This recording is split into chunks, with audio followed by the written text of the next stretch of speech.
Hercule Poirot and the Painting That Cried at Night. Chapter 1. The Disturbing Picture. The first time Lady Amalia Weatherburn heard the crying, she thought it was the wind. The sound had come faintly, like a suppressed wail carried through the halls of the east wing of Weatherburn Manor, where no one had slept for years. The second night he heard it again, clearer, more human. By the third there was no doubt. It was coming from the portrait room, a room that had always felt too cold, despite the fire in the fireplace and the thick curtains covering its tall Gothic windows. It was then that he had the room locked and decided it was time to write to an old acquaintance, Hercule Poirot, the famous Belgian detective.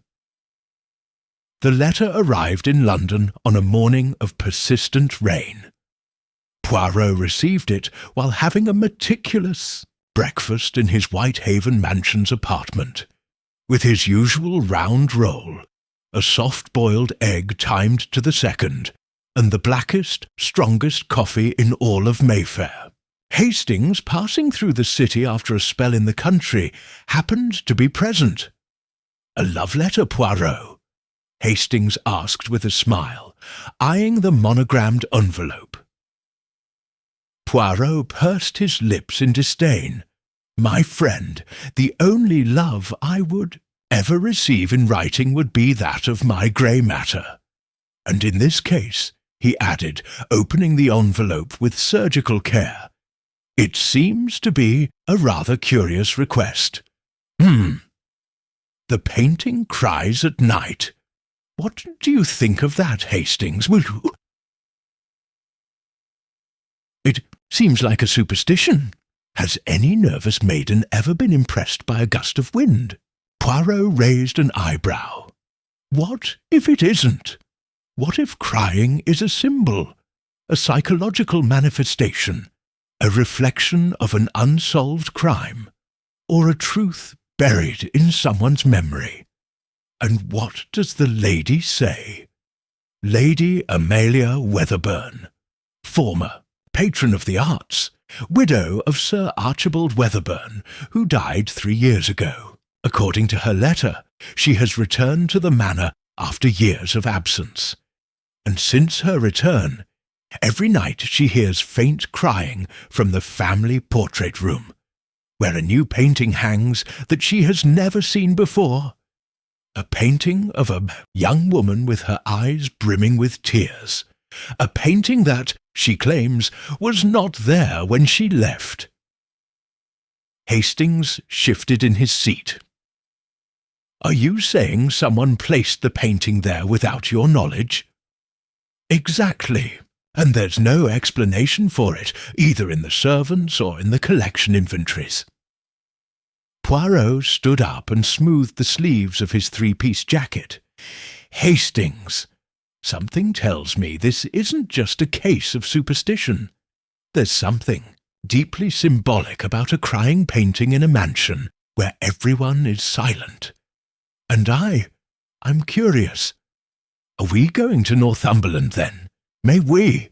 And this time, I beg you not to interrupt with your theories about ghosts. This case will require a sharp eye, a listening ear, and above all, a study of human souls." Weatherburn Manor was imposing in its architecture, but sombre in its atmosphere.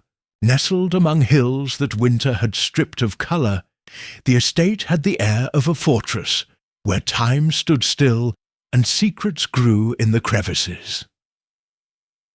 Poirot and Hastings arrived on a grey sky afternoon. Lady Amalia, a tall, slender woman with a face still beautiful despite her age, greeted them with a nervousness she barely managed to conceal.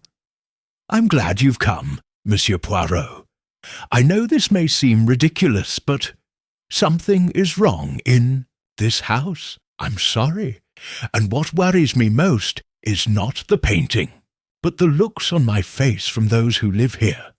from my own relatives, from the servants, as if they were all hiding something or waiting for something to happen. Poirot inclined his head. "Can I see the painting tonight, my lady?"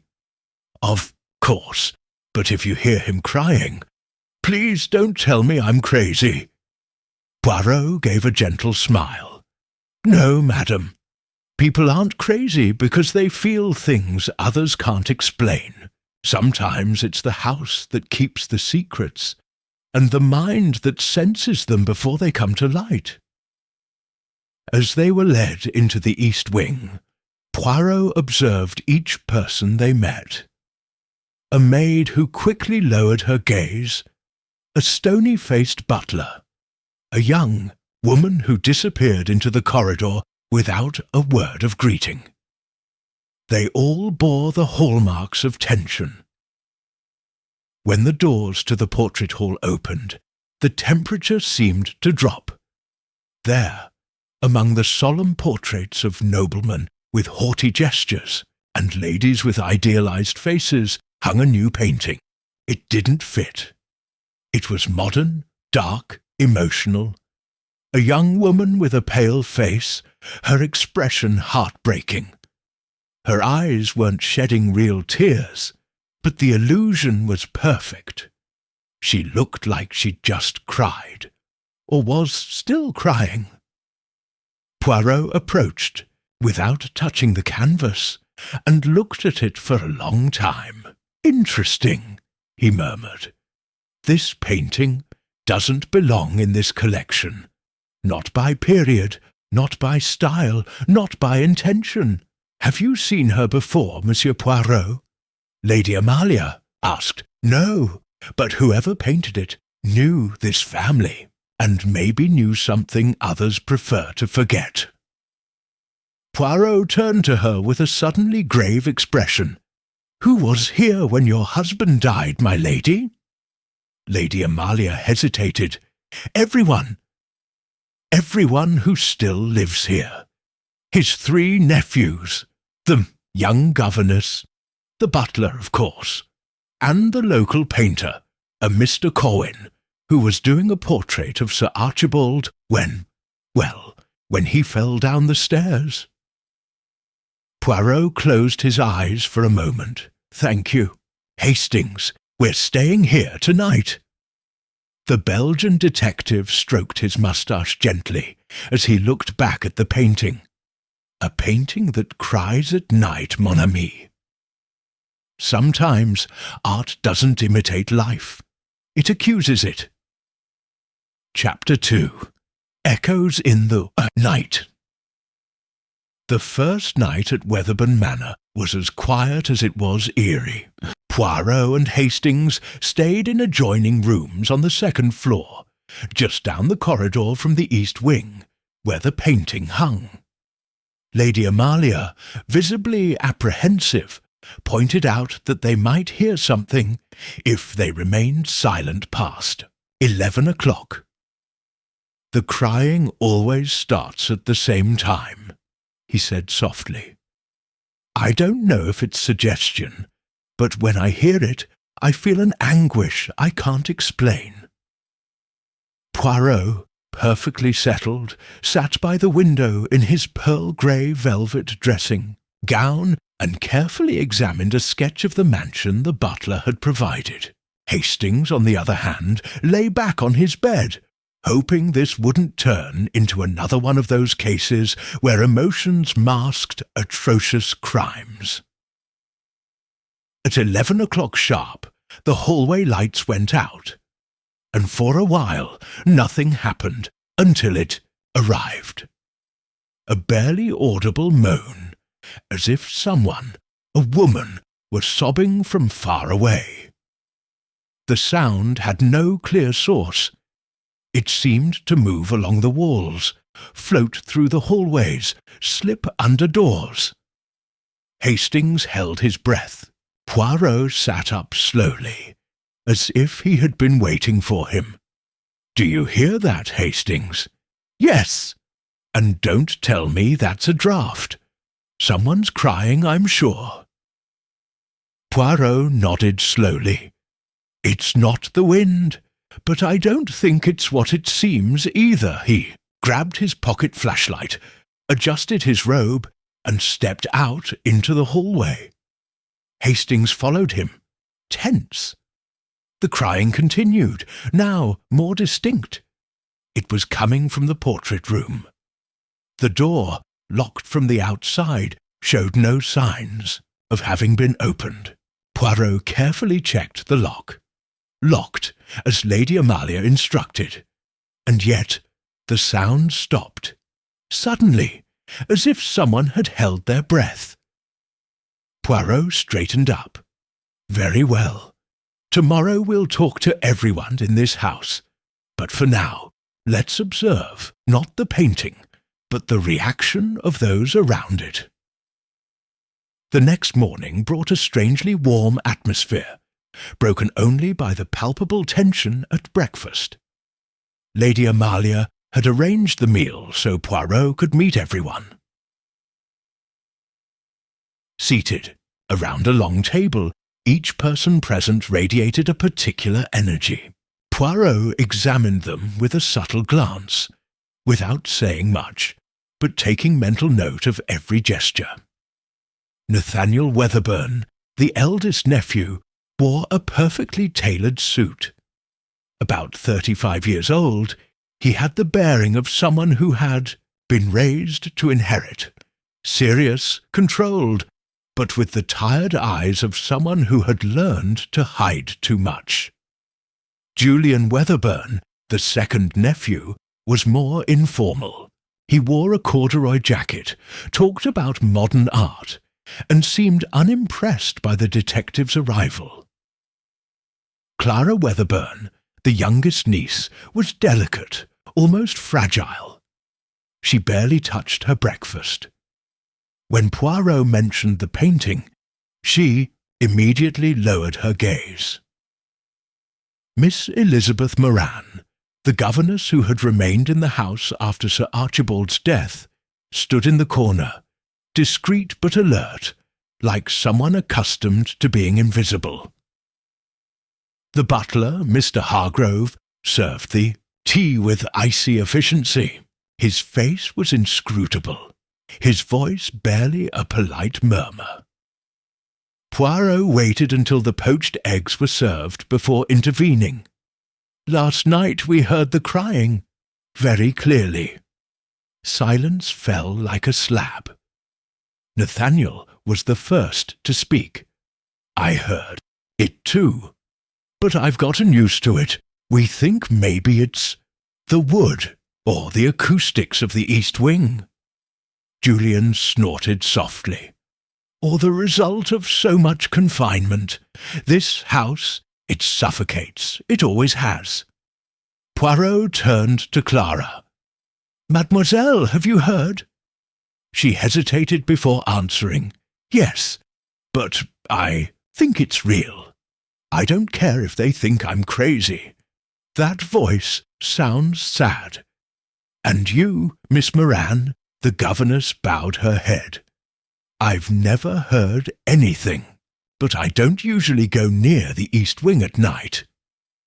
Poirot took a sip of coffee. "And the painter, Mr. Corwin? Does he still live nearby?" "No, he left it the day after my uncle died," Julian chimed in. "He said he couldn't continue with the portrait. He seemed upset." "And what happened to that portrait?" asked Poirot.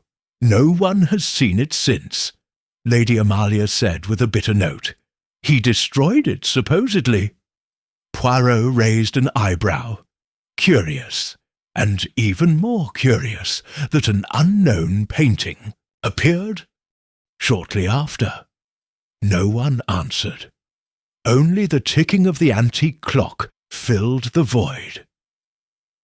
Poirot leaned slightly towards Hastings as the others resumed their breakfasts with visible discomfort. "My friend, we are in a house where art hides secrets, and the faces around this table, they don't cry, but they don't laugh either. There are truths here that beg to be revealed." Chapter 3. The Painter Who Did Not Sign His Work. The morning, although bathed in a constant grey mist, did not prevent Poirot from conducting his first thorough tour of the mansion. While Hastings followed him with some reluctance, the Belgian detective examined the corridors, the angles between the walls, and the orientation of the rooms with the precision of a Swiss watchmaker. Did you know, Hastings, that a house stores emotions like a body stores scars? Poirot commented, sliding his gloved hand along a dusty moulding. This mansion has been inhabited not only by people, but also by silences and omissions. Do you think all of this is related to the painting? Everything, mon ami. When something doesn't fit visually, like that portrait of the crying woman, you have to ask yourself not only who painted it, but why it was placed there. And above all, why now? As Poirot inspected the portrait room in daylight, he noticed a detail that hadn't been visible at night. A faint mark on the lower edge of the canvas. It wasn't a signature, but something more rudimentary. Barely visible traces of badly erased initials. C.W. Could that be Corwin? Hastings asked. Poirot smiled. Elementary, Hastings. But remember, the important thing isn't just that the painter was Corwin.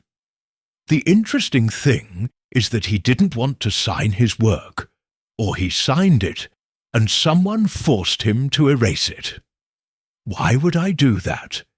Because the painting depicts something shameful, something that should have remained hidden, but someone instead decided to expose it. Poirot bent down to examine the frame and noticed slight pressure marks from the nails holding it together. Someone had mounted the picture recently. This wasn't here when Lady Amalia returned, but someone placed it there in her absence, and they did it intentionally. Later, Poirot and Hastings met with the gardener, a gruff-faced man named Caleb Morton, who had been working on the estate for nearly 20 years. In a conversation that was supposed to be about the grounds, Poirot suddenly changed the subject. Monsieur Morton, do you remember the painter Mr. Corwin, who worked here before Sir Archibald's death? The gardener frowned. Of course I remember him. Quiet guy. Not much of a talker, but observant. He'd spend hours staring at people before picking up a paintbrush, as if analysing them from the inside out. And after the death of your boss, he disappeared, as if he'd been erased. He left his brushes, some of his things behind. He didn't even bother to pick up the order.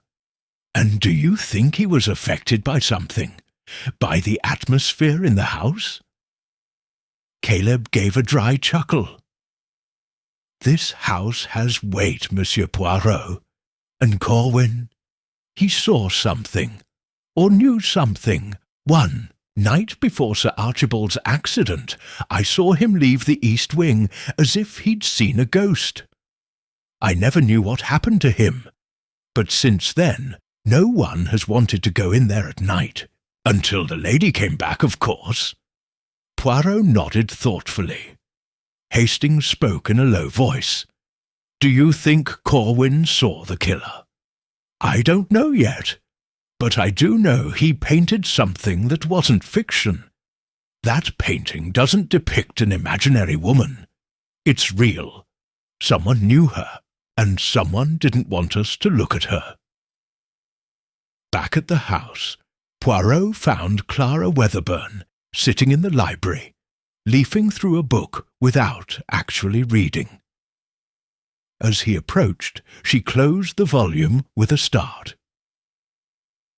"Do you mind if I ask you a direct question, mademoiselle?" said Poirot, inclining his head slightly. "It depends on the question," Clara replied without much conviction. "Who is the woman in the painting?" She stood still. For a second her eyes filled with tears, but she held them back with a deep breath. "I don't know," he said after a pause, "but I think my uncle did know her. A lover, perhaps? Maybe. We'll never know. After my aunt died, he became more secretive. He had a room he never let us in. He said it was his studio, but he didn't paint or read. He just locked himself in there for hours. And that room, it's still locked. No one has the key, or so they say." Poirot stroked his moustache. A secret room, an unsigned painting, and a missing painter. It all revolves around a portrait that shouldn't exist. "What if someone wants us to see it?" Clara whispered. "What if the painting isn't there to scare us, but to warn us?" Poirot raised his eyebrows. "Ah, mademoiselle, that thought of yours is very perceptive. And I fear you may be right. That evening, Poirot asked to be left alone in front of, the painting. He lit a dim lamp and sat in an armchair in front of the painting. He observed every brushstroke, every shadow on the woman's face. Then he took a small magnifying glass from his pocket and examined the inner frame. Then he saw it, a red fibre caught between the wood and the canvas. "A piece of cloth," he murmured, "or perhaps a clue." At that moment a loud bang echoed somewhere on the floor below. Poirot did not move. Ah, the mansion speaks again. And this time it doesn't cry. It knocks, Chapter 4. A door that was never supposed to be opened. The next morning Poirot was already up long before the staff began serving breakfast. Hastings, still half asleep, found him in the corridor outside the east wing, examining an unremarkable wall. "Haven't you slept, Poirot?" "On the contrary, my friend, I slept like a log. But my grey cells don't rest even when I do." Poirot pointed at the wall. It was spotless, with no visible breaks, but his eyes shone with certainty. Here, Hastings, was the famous room Mademoiselle Clara mentioned, Sir Archibald's study. The curious thing is that no one has spoken of it since his death. The original plan of the house, which I reviewed last night, includes it, but the current plan Hargrove gave me yesterday omits it. Are you suggesting they've bricked up the door, walled up, disguised, erased from the present? Call it what you will, but it's there. And I, Hastings, I intend to enter. It only took Poirot a few minutes to convince Lady Amalia to authorize the opening. Although wary, she agreed on the EUC, condition that she would not participate in it. With the help of Morton, the gardener, and after removing an old rug hanging on the wall, disguised as a decorative tapestry, they found the outlines of a sealed door. The wood was still intact beneath the layer of painted plaster. Hastings was surprised by the rudimentary concealment. This wasn't a reform. It was a suppression, Poirot murmured. Morton, with a couple of tools and some effort, managed to break the frame. A dry creak and a cloud of dust preceded the squeal of the wood as it opened. The room was narrow and square, lit by a single window covered with heavy curtains. The air was stale, heavy with the smell of something sealed too long. Inside, an antique desk covered with a sheet, a shelf of mouldy books, and a chair upholstered in red velvet. But what immediately caught Poirot's attention was what hung on the opposite wall, an empty easel, and on the floor an upturned canvas. He drew it delicately. Hastings at his side held his breath. It was another portrait, of the same woman, only in this one the eyes weren't crying. They were open and alive, the mouth half open, as if she were about to say something. A more intimate, more human, more disturbing portrait. This, Hastings whispered, is the original.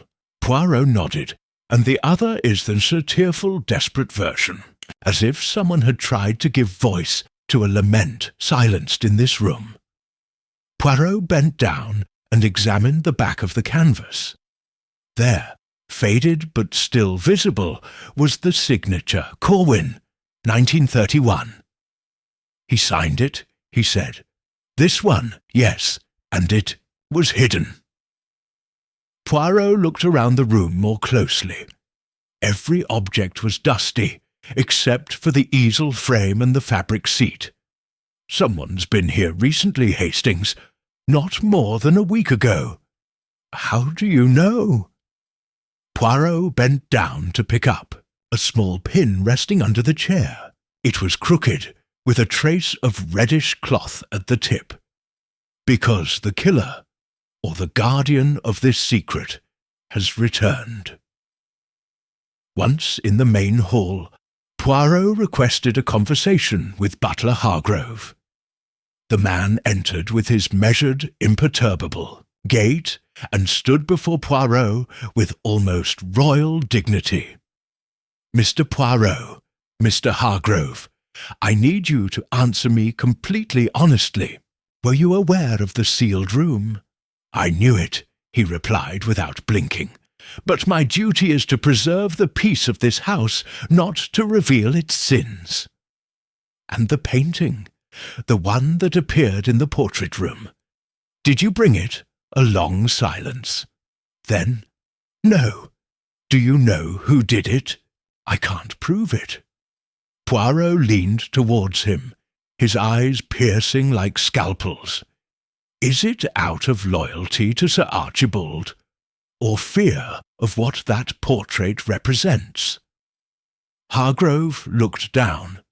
The woman in the painting was real. Her name was Isadora.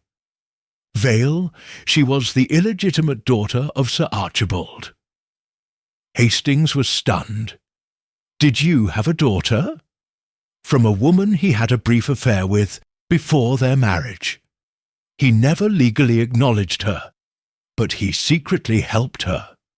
He sent her money all his life. When she died, Isadora came here. She confronted him, and for a few months she lived in this house. But the family rejected her. Lady Amalia never knew. Poirot did not blink. And what happened to her? One night she disappeared. The master said he'd sent her away. But no one ever saw her again. No one except Mr. Corwin, who secretly painted her portrait. And you, Hargrove, do you think Sir Archibald killed her? The butler pressed his lips together. I believe that young woman didn't leave voluntarily, and that there are those in this house who know more than they're letting on. Poirot stood up slowly. Thank you. What you've shared, sir, is valuable, more than you know. Upon returning to his room, Poirot took out his notebook. On the first page he wrote, Underlying motive, family shame, missing victim, art as confession.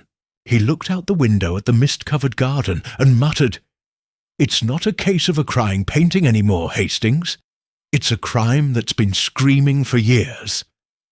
And finally, someone decided to listen. Chapter 5. Silent Voices in the Garden.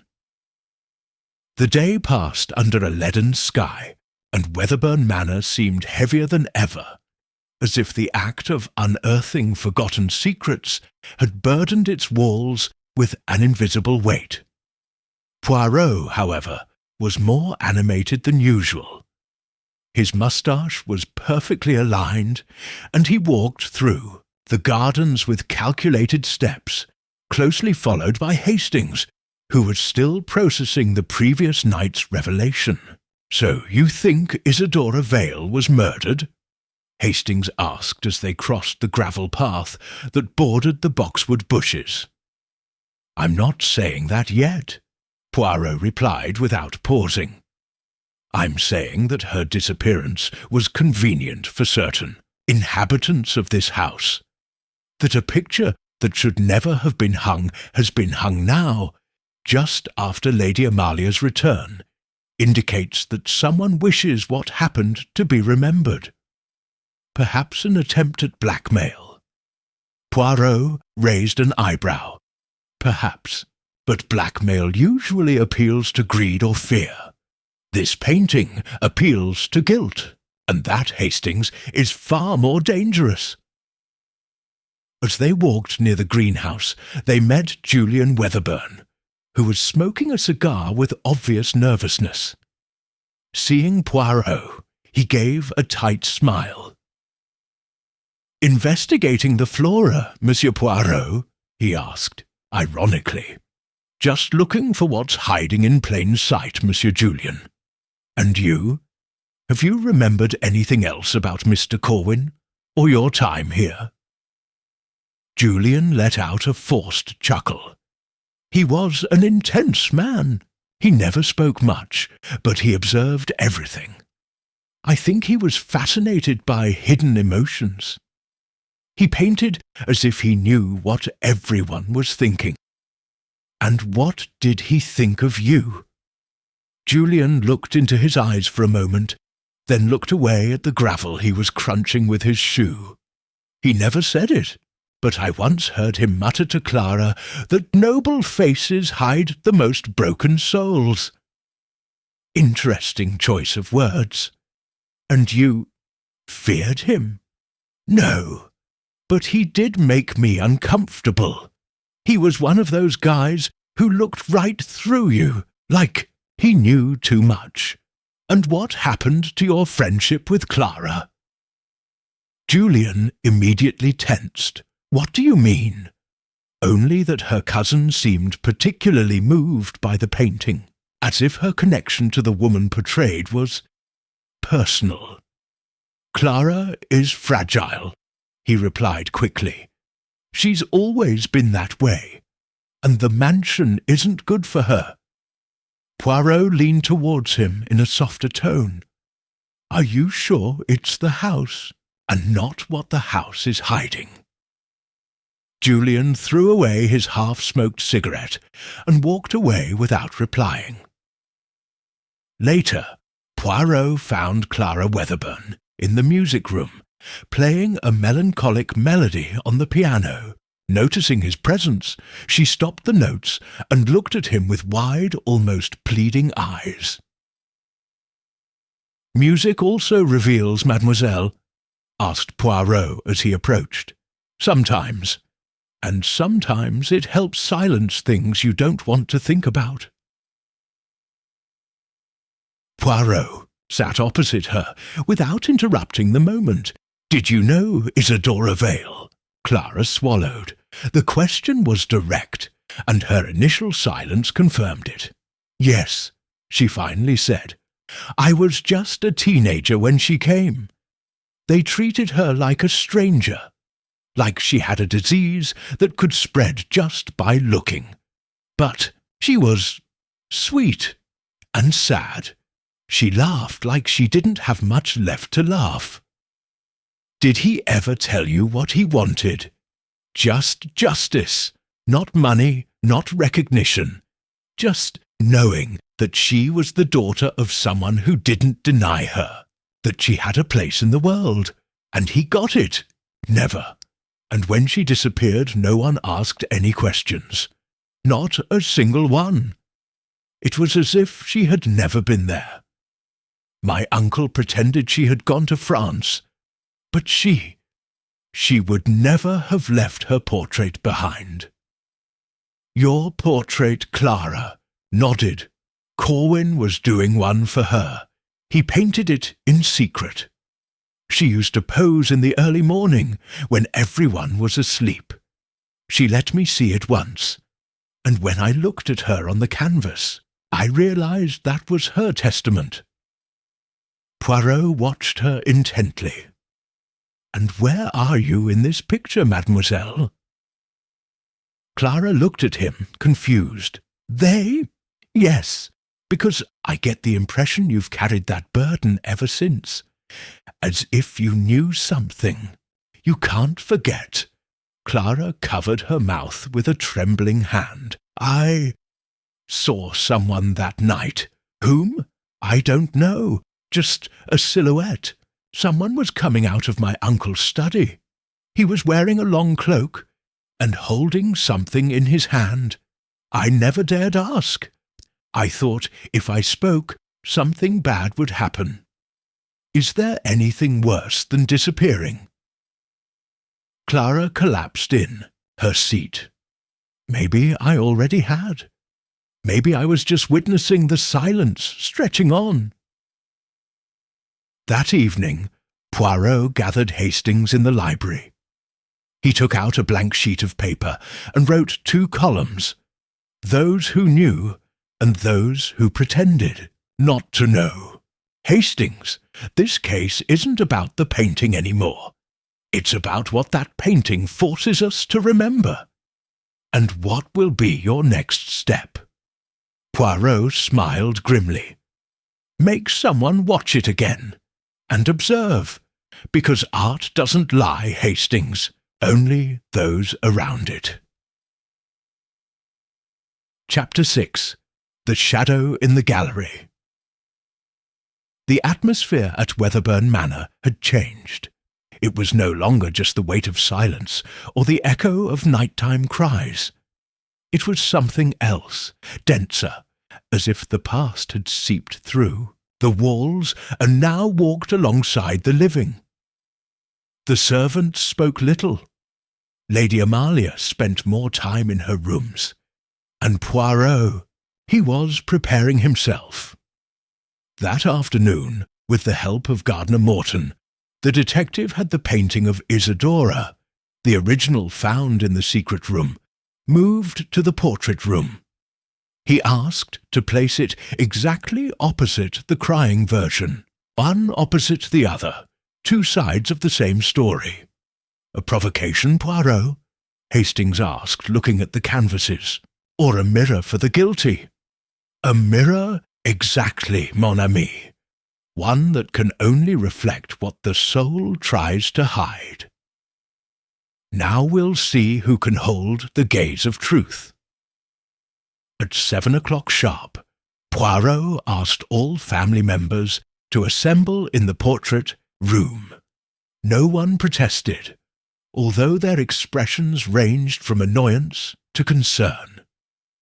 Nathaniel, impeccable as ever, arrived first. Julian and Clara entered together, their faces contrasting, one tense, the other pale.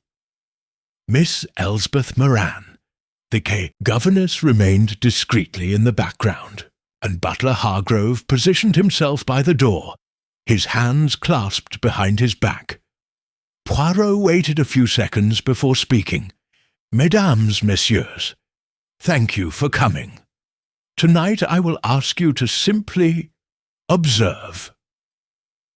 He stepped aside and turned on the lamp that illuminated the 2 portraits. The difference was stark. In one, Isidora smiled faintly, as if she still had something to look forward to. In the other, she was crying, not with real tears, but with a sadness that seemed to soak everything.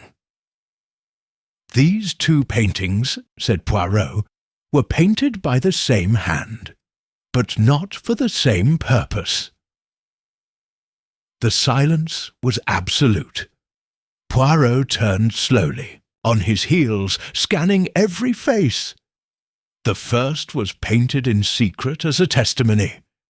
The second was done after her disappearance. By the same artist, yes, but driven by a different impulse.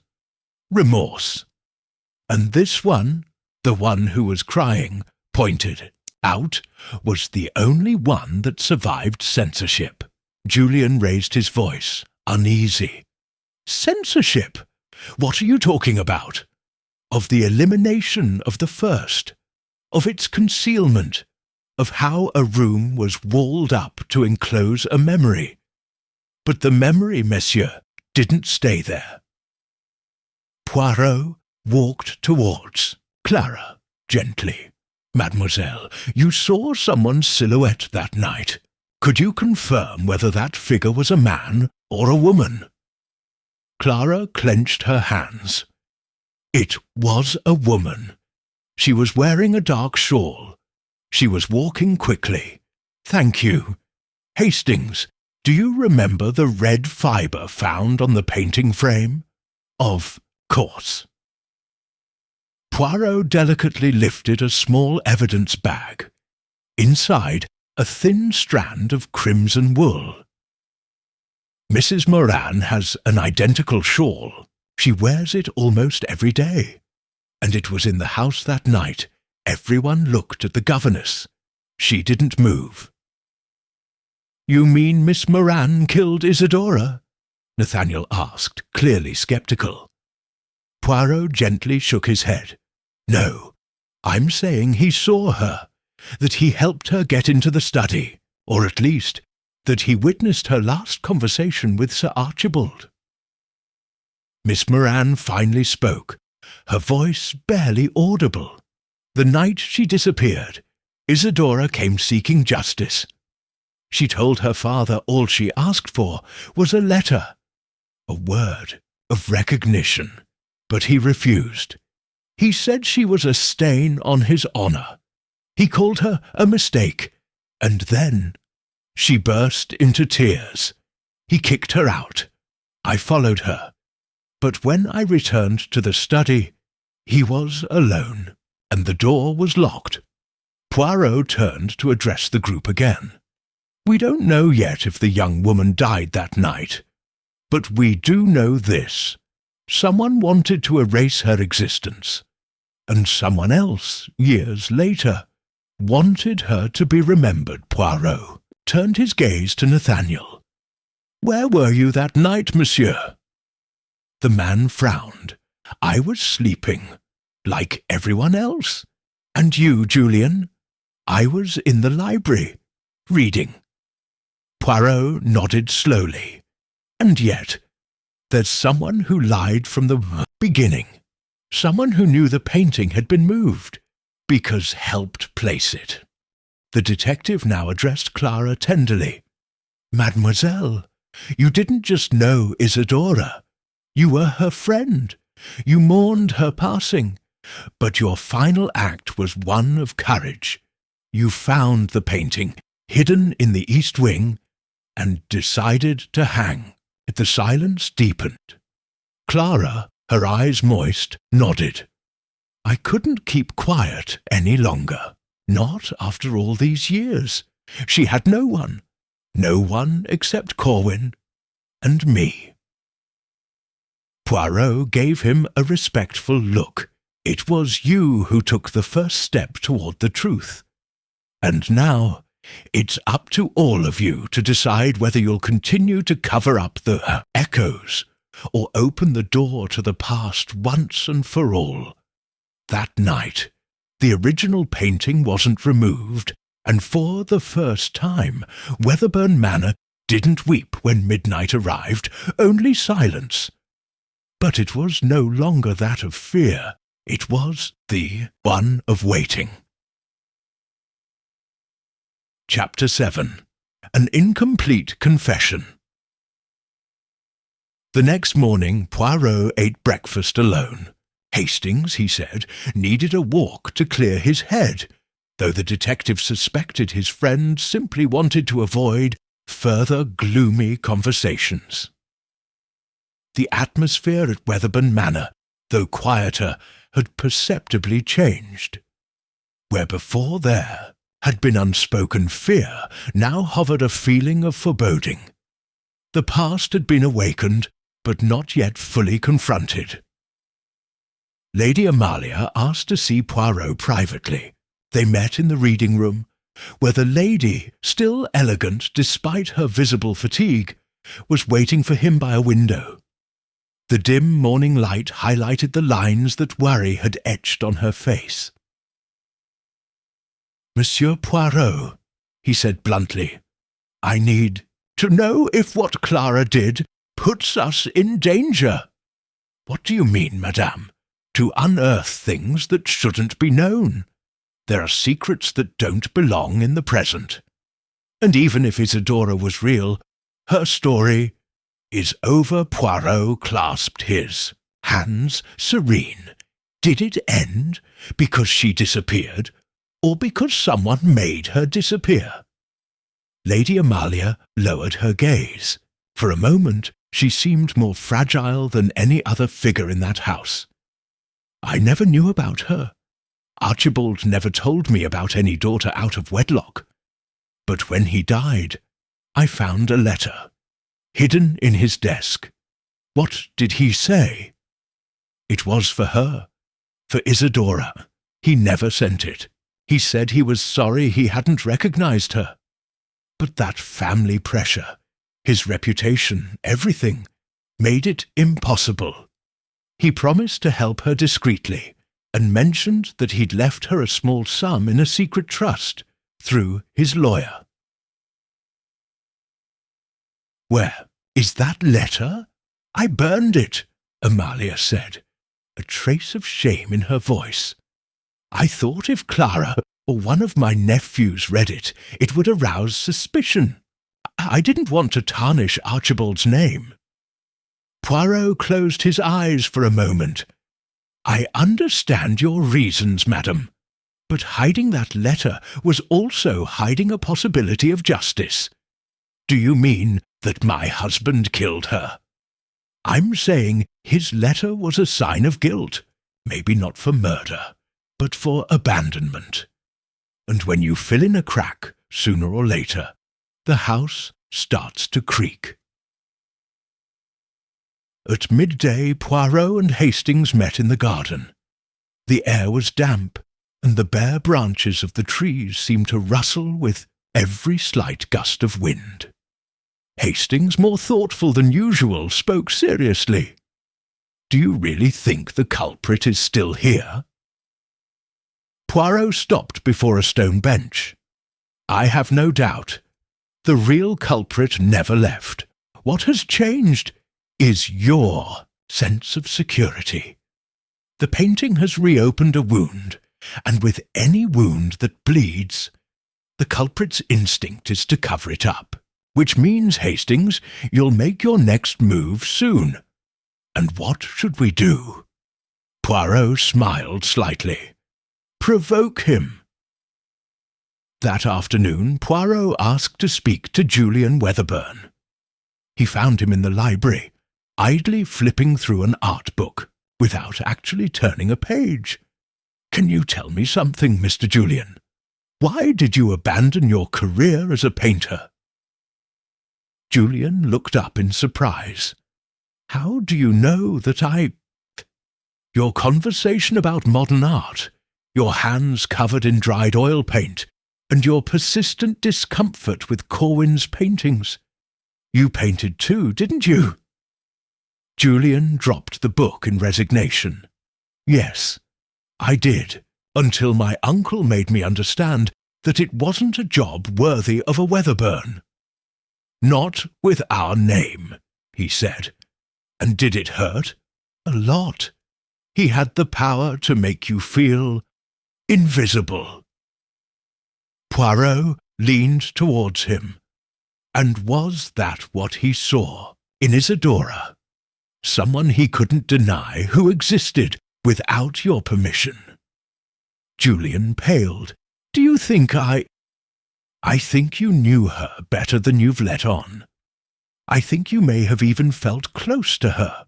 Maybe you admired her, or maybe you envied her. She was free. I noticed that from the first time I saw her. She was in pain, but also a kind of purity.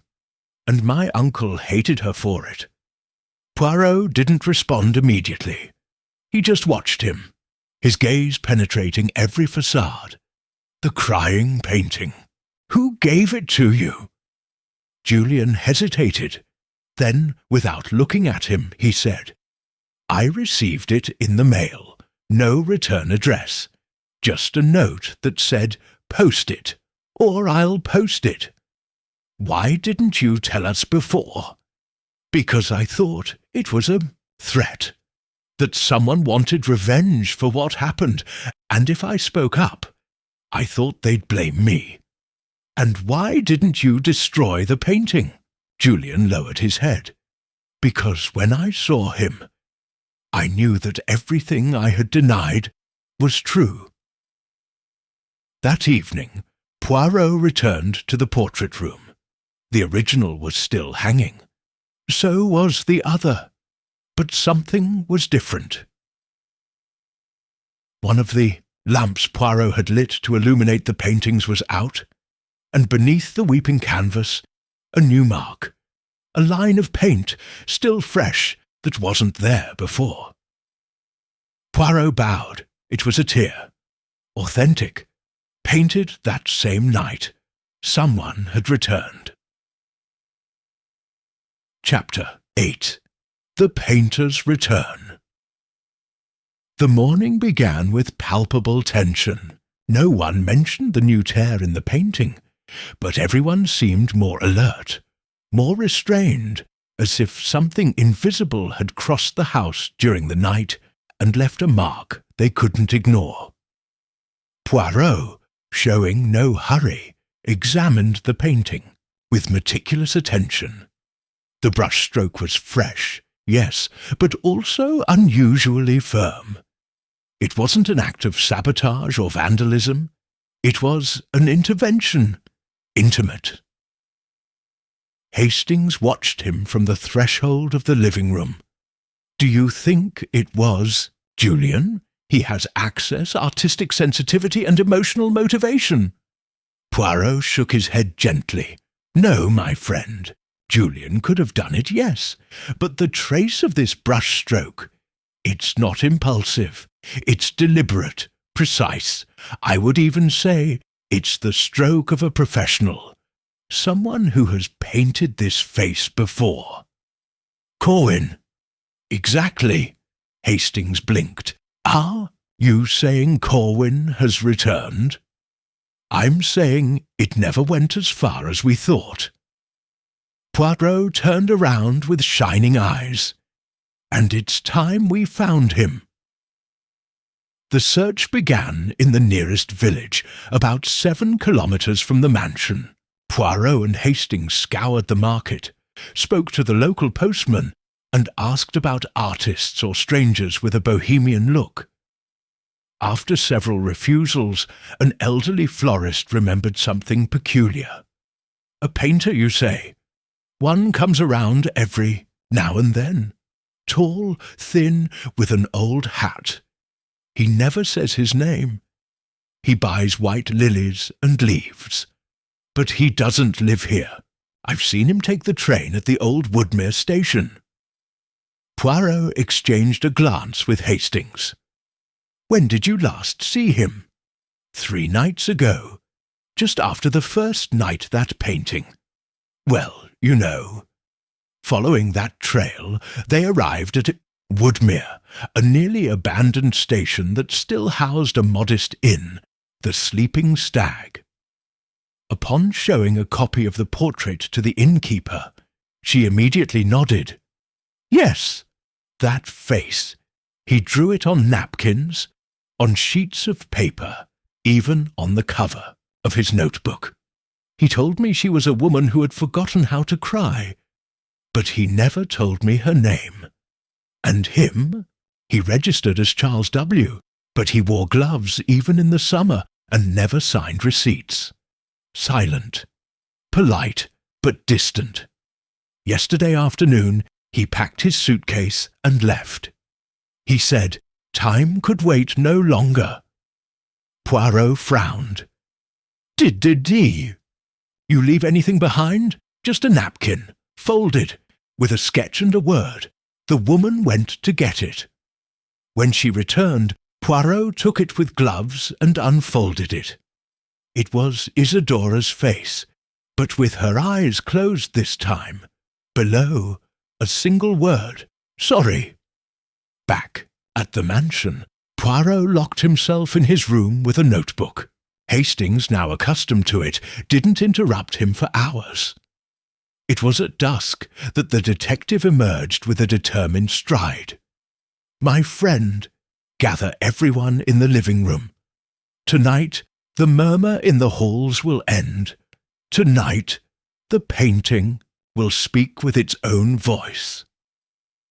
Gathered again before the paintings, the family members waited. Lady Amalia, rigid as marble. Clara, trembling but erect. Julian, restless. Nathaniel, impenetrable. Miss Moran, silent. And Hargrove, always behind like a shadow. Poirot placed himself between the two portraits. The story these paintings tell isn't just that of a forgotten woman. It's also the story of those who allowed her disappearance to become a mere anecdote, without questions, but someone never stopped asking them. He paused, pointing at the newly painted tear. Last night the author of the second portrait returned, not out of revenge, not out of remorse, but out of justice.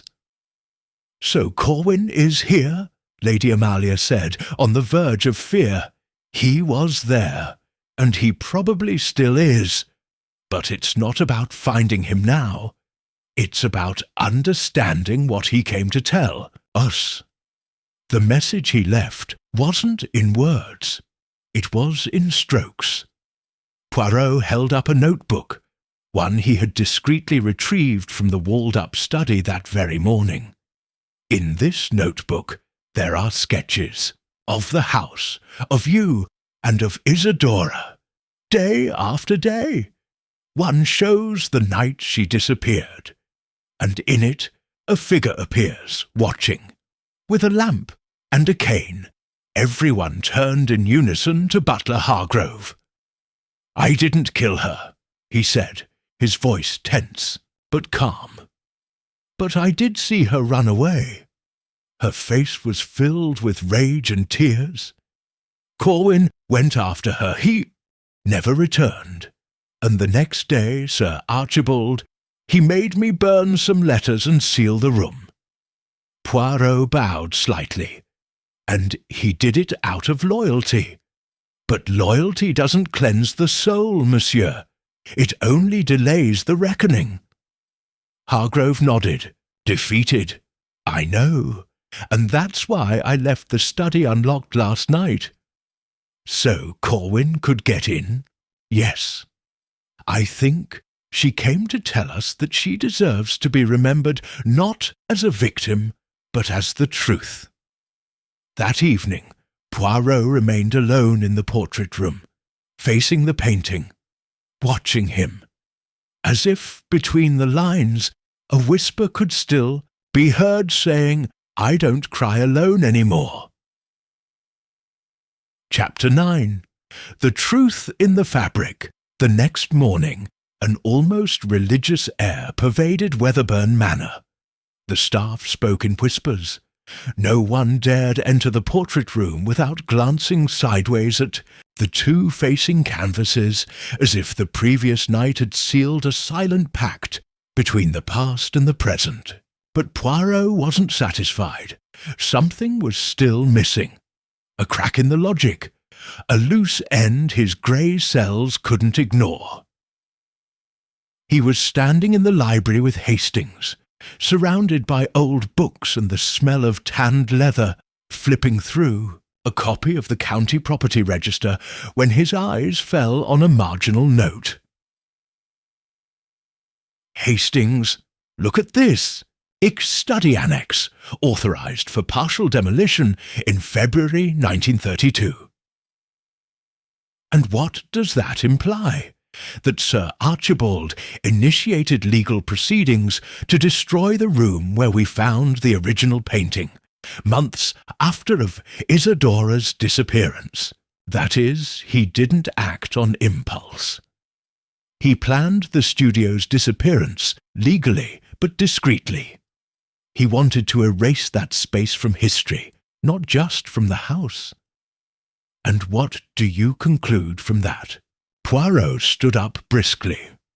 I conclude that what happened to Isadora was not a whim or an accident. It was a decision, a thoughtful one, a calculated one, and that Sir Archibald did not act alone. Back at the mansion, Poirot asked to speak to Clara, privately. The young woman, visibly paler since recent events, accepted without hesitation. They met in the music room, where she had once played with trembling fingers. This time she simply stared out the window. "Clara," Poirot began softly, "are you sure you only saw a silhouette that night?" "Yes," he replied almost automatically. Poirot watched her intently.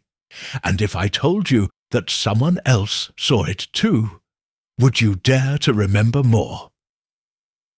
She hesitated. She swallowed. Her breathing became ragged. "It wasn't just one figure," he said finally. "I saw a second shadow, a bigger one. I wanted to believe it was my imagination. I wanted to forget it. Could you describe that figure?" "Not quite. But he was wearing a coat with a high collar. He walked upright, firmly. He wasn't a servant." Poirot nodded calmly. "Thank you, mademoiselle. That's enough." That afternoon, Poirot once again gathered everyone in the portrait room. This time not as a spectacle, but as an inevitable conclusion. The paintings were still there, silent witnesses. The candles were lit.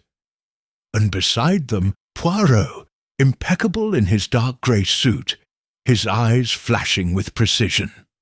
"Friends, I'd like to speak one last time before justice takes its course.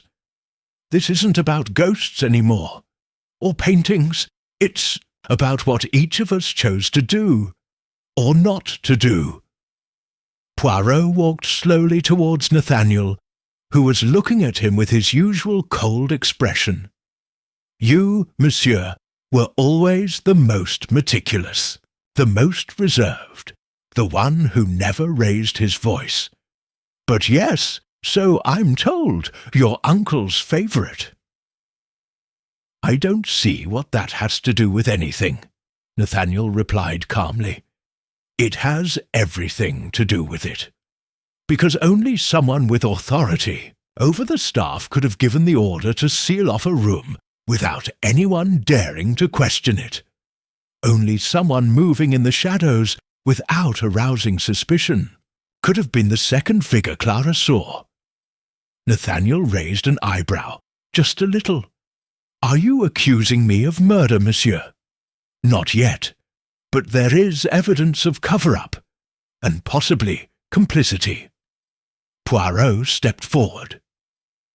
"Sir Archibald dishonoured Isadora by denying her, but when she threatened to publicly reveal her heritage, and in doing so ruin the family name, you acted, not to protect your uncle, but to protect the legacy you considered yours."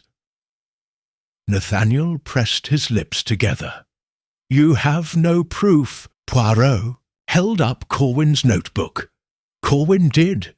A sketch shows the studio that night. In the background, there's a figure with a cane. It wasn't Sir Archibald. It was you, monsieur. You were limping in 1932 after a fall from your horse, weren't you?" Nathaniel's face hardened. "That doesn't prove anything." "And what about the letter your mother found? And the trust you yourself dissolved after your uncle's death?" Lady Amalia turned her head sharply towards her son. "You cancelled it?" Nathaniel ignored her. Poirot turned to the group. "Gentlemen, The portrait was crying because someone tried to erase a person. And when justice doesn't come through the law, it comes through memory, through the strokes of a brush, through the tears that couldn't be shed in life. Nathaniel stood up slowly. She threatened to destroy us, and he did nothing. So I did. I confronted her. I forced her to leave. But I never knew if Corwin helped her escape or buried her with his silence. Poirot looked at him in silence. He didn't run away. He didn't escape, but his image survived. And that, sir, is the victory of truth. That night the weeping painting was removed, not on Poirot's orders, but on Lady Amalia's.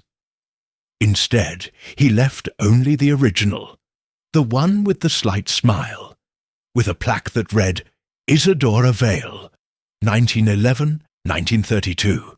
The truth, even if it is silenced, never dies. Poirot, as he took his leave, stopped before him, and with a slight bow, he whispered, Now, mademoiselle, you can rest. Chapter 10. Silent Justice. News of the Weatherburn case didn't make the newspapers.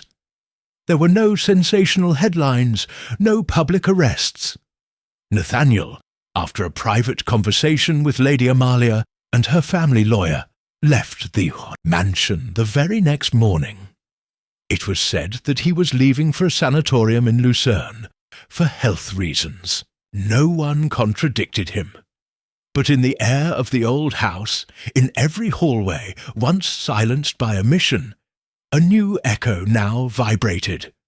Not of scandal, but of truth.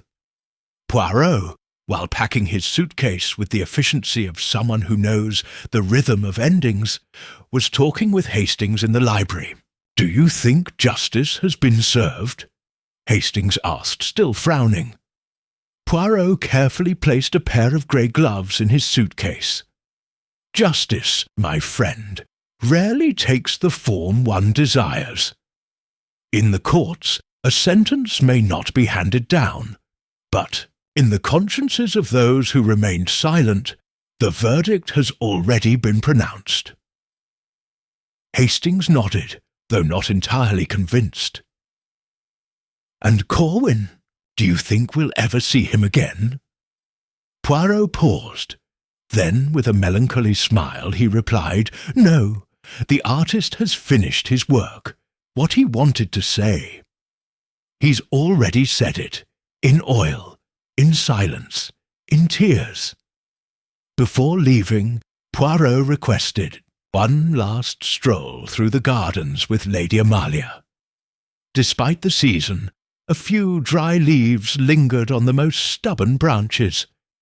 They walked slowly, unhurriedly, the damp earth crunching beneath their shoes. "Thank you, Monsieur Poirot," she said finally, "for unearthing what I didn't have the courage to see. It wasn't courage you lacked, madame. It was time. Sometimes the truth comes when you're no longer afraid to look in the mirror. And you think my son? He'll pay, yes.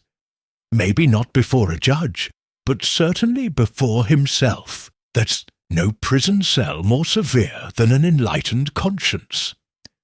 Lady Amalia stopped in front of an old flowerless rosebush. She gently touched a branch. "And her.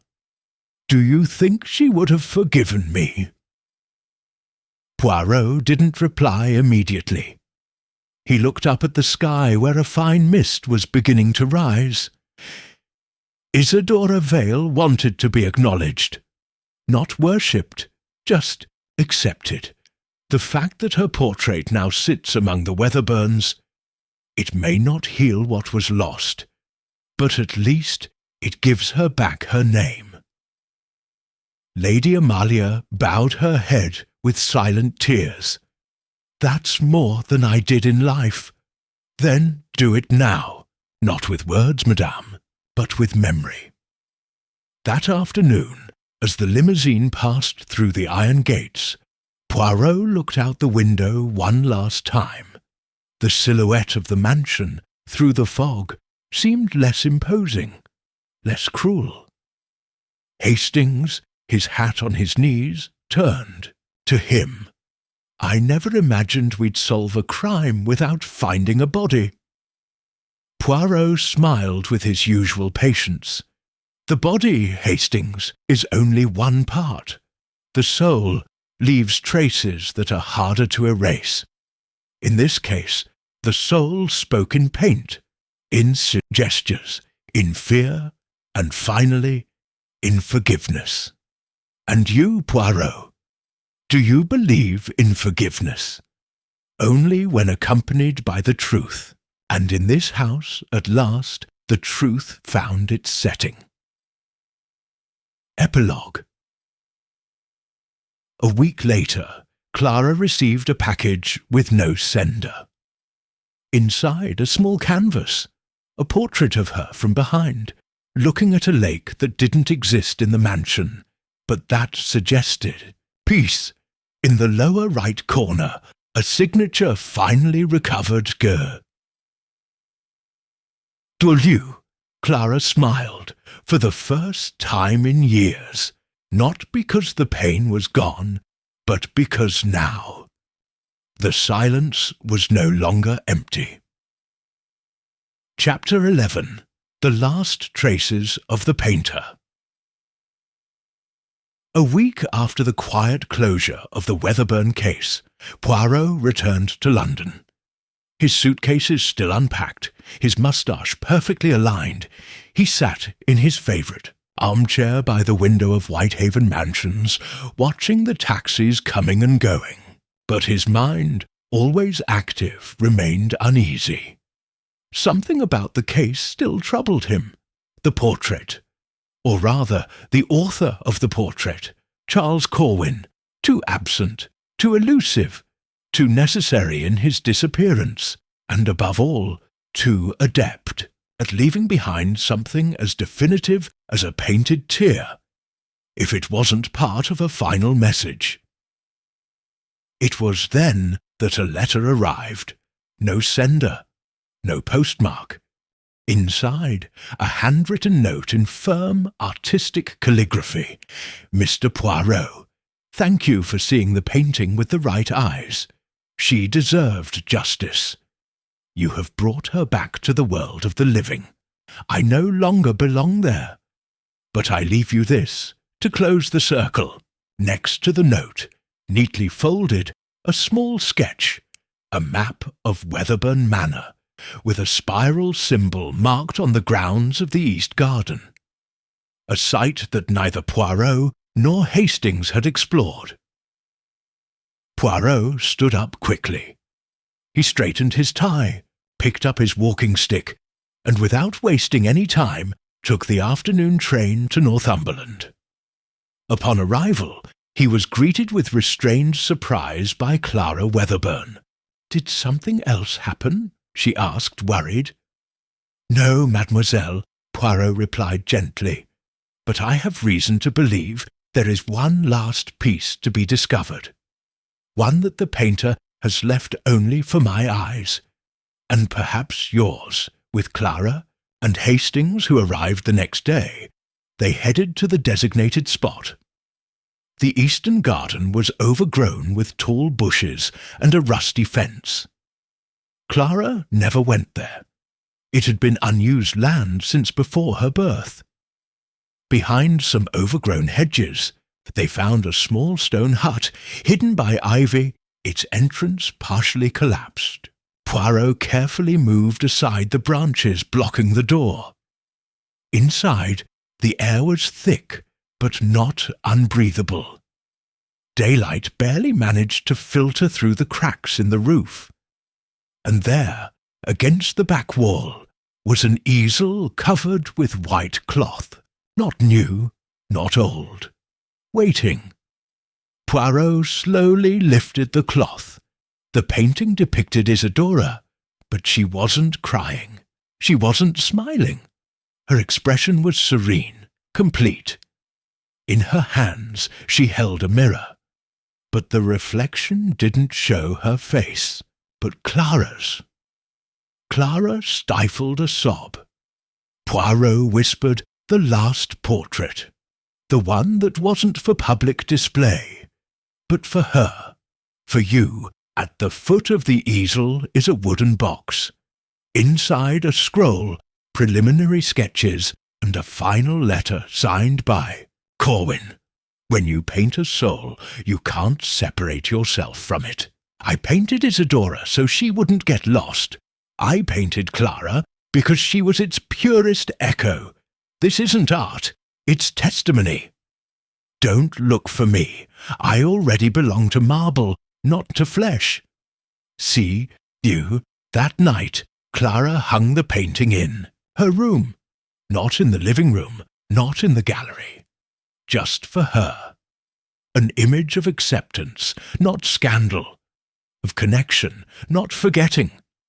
Poirot, as he said goodbye, said to him, "Sometimes, mademoiselle, tears don't herald tragedy. They're the soul's way of remembering what it loved." She smiled at him for the first time without shame. "Thank you, Monsieur Poirot." "No, no," replied Poirot, bowing his head slightly. "I only helped the brush speak. The painting, it said it all." Chapter 12. The Picture That Can't Be Taken Down. Days after his return to London, Poirot received an unexpected call. He was the Weatherburn family lawyer, a stern, dry-voiced man named Mr. Percival Elmbridge. "Monsieur Poirot," she said bluntly, "I apologize for disturbing you, but a situation has arisen at the mansion. Lady Amalia has specifically requested that you be informed." "Is something wrong with Clara?" asked Poirot, already worried. "No, it's the painting, the original, the one with the faint smile on Isadora's face." Poirot leaned towards the receiver. "What happened?" "Someone tried to remove it during the night. Twice. The first time the hooks were broken. The second time the canvas was found on the floor, with a red stain, like fresh paint. But no one had touched it." Poirot was silent for a few seconds. "I'm going there." Upon his arrival at the mansion, he was greeted by Clara and Lady Amalia, both paler than the last time. The noticeably reduced staff walked with measured steps. The atmosphere that had previously begun to clear now seemed to close in on the house again, like a fog that refuses to recede. "I don't understand what's going on," Lady Amalia said. "I've tried to bring peace to this house. I've tried to honour your memory. Why won't you leave us alone?" Poirot, after listening patiently, asked to be left alone in the portrait room. There it was, the painting, in its place, intact, but the frame had a new crack. And in the lower right corner of the canvas, a thin, dark red line, which hadn't been there before. Poirot took out his magnifying glass. He examined the mark. It wasn't blood, nor fresh paint. It was old oil paint, revived. He turned to Hastings, who had arrived early that morning on the train. "My friend, do you remember what we said? That the soul leaves traces harder to erase than the body. This painting has absorbed more than it shows. Do you think he's cursed? No, but I think it represents something that can't just be hung up and forgotten. This isn't a decorative object, it's a reminder, and the house knows it." Later, Poirot asked to review Sir Archibald's personal files still in the attic. Their detuitière. An hour of rummaging through papers, he found what he was looking for. A leather-bound artist's notebook. It wasn't Corwin's, It was Sir Archibald's, and inside, sketches, not of Isidora, of his mother, the woman with whom he had Isidora, drawn over and over again. Some figures were angrily crossed out, others were more detailed, but all had their eyes erased. "My God!" Hastings muttered. "What is this?" Poirot carefully closed the notebook. Its fear turned into ink. The attempt to erase a mistake the soul knew was unforgivable. At the bottom of the notebook, a note. "The painting, it keeps me awake at night. Every time I close my eyes, I see her. Not as she was, as she should have been." Poirot took a deep breath. Corwin wasn't the first to paint Isidora. His father was. But he couldn't finish her, because he knew every line condemned him. That evening, Poirot sat down again in front of the painting. He lit an oil lamp, he placed a chair, and he waited. Nothing happened for an hour, until, with the imperceptible movement of the wind, the painting seemed to tilt, just a few millimeters, but enough for a small sheet of paper, hidden behind the frame, to fall to the floor. Poirot picked her up. It was an unfinished letter, sketched with a trembling hand. "To whoever one day looks upon his face and feels compassion. I wasn't able to love her as I should have, nor to reject her with justice. I only knew how to fear her. That painting isn't her portrait. It's her condemnation, and mine." W. Poirot let out a long sigh. "Now I understand everything." Next morning, Poirot announced that the painting had to be moved. "Where?" Lady Amalia asked. "To the village church, not in the exhibition hall, in a side chapel. No name, no legend, just a space where you can look, without judgment." Clara nodded silently. Amalia allowed it, and so, for the first time in decades, the figure of Isidora left the mansion where she was denied. On the return train, Hastings asked, "Do you think that was enough? That now you can rest?" Poirot watched the landscape pass by. "Justice isn't always a courtroom, Hastings. Sometimes it's a corner where you can see the truth, without hiding it." He paused, touching the edge of his moustache. "And when that truth can be contemplated without fear, then, and only then, does the painting stop crying."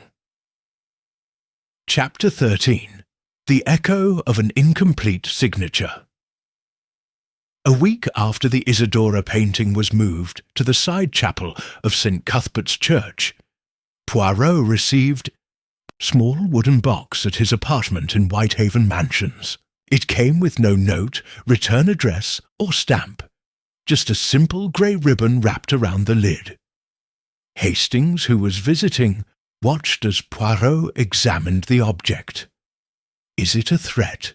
he asked quietly. Poirot gently shook his head. "No, mon ami, it's an answer, a closure, or perhaps a new question."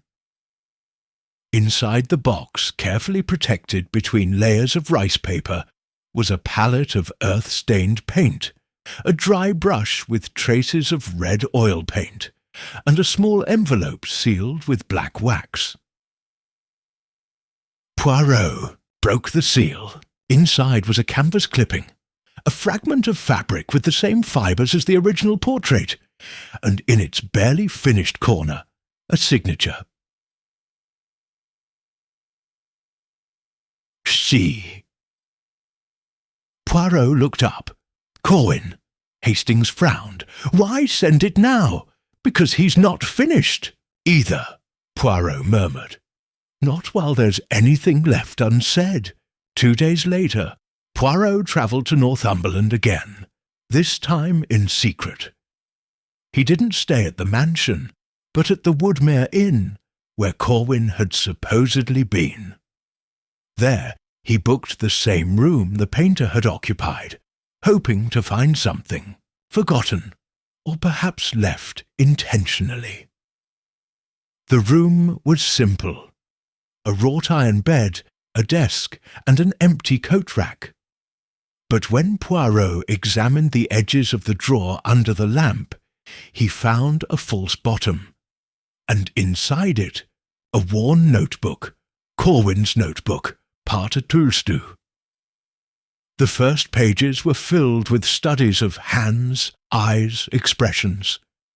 But soon the lines changed. Familiar faces appeared. Julian, Nathaniel, even Clara, drawn while reading in the library. And then, in the exact centre of the notebook, an unfinished portrait. The left half depicted Isidora, serene. The right half was just a silhouette. But at the foot of the portrait there was an inscription. The missing face is that of the one who denied her. I don't paint it because I can't, not for lack of technique, but because the soul hidden within it still breathes. Poirot slowly closed the notebook.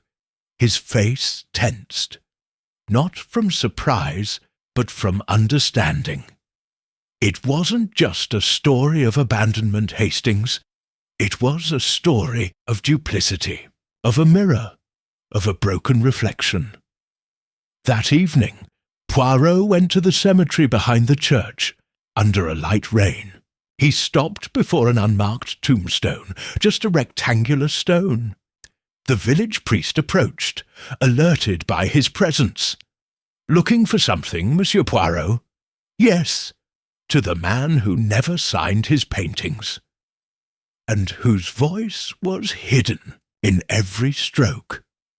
"Charles Corwin?" The priest nodded gravely. "He died 5 days ago. A heart attack. He had no family. He left no inheritance, just his drawings, and a box he asked to be delivered to you." Poirot closed his eyes. "So this is truly the end. Did you know him?" "No, but he knew me, and he chose me to finish the portrait he couldn't paint." The priest frowned. "Do you mean you want to continue the work?" Poirot shook his head gently. "No, father, not with a brush. With words, with truth, that's my canvas. And in it, Isidora already has justice." Returning to the church, Poirot paused in front of the painting. In the chapel, he observed every detail as if for the first time. Isidora's expression seemed to have changed slightly, though he knew it was only his perception. But then, something made him stop. At the bottom of the frame, almost hidden by the shadow, a line of recent ink. Forgiven. Finally, Poirot didn't smile. It wasn't a moment of joy, but of profound silence, of respect. He took his hat and left silently. On the return train, Hastings was waiting for him with a newspaper in hand. "Good news?" Poirot shook his head gently. "No, there's no news, and that's good. Some truths don't seek fame. They just seek rest. And the painting?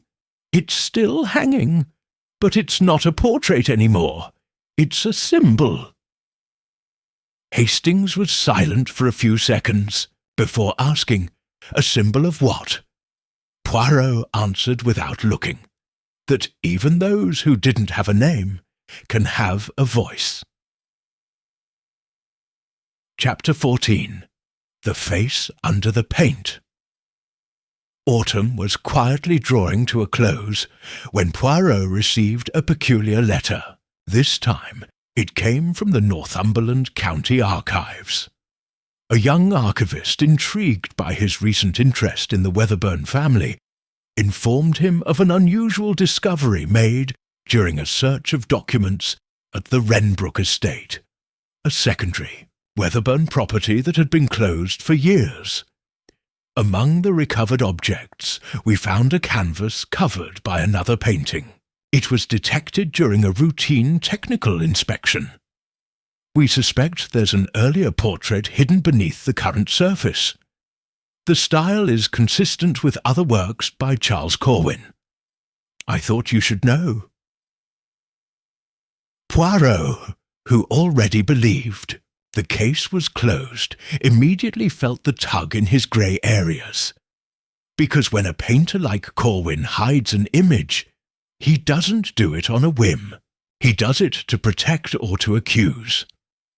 Within 48 hours, he was at Wrenbrook with Hastings and the young archivist, Miss Helen Rooke, who was waiting for them with nervous excitement. "It's here," Helen said, leading them into a room where the air smelled of dry fabric, old wood, and time. The painting was stored incorrectly, upright, behind a sealed cabinet, barely visible.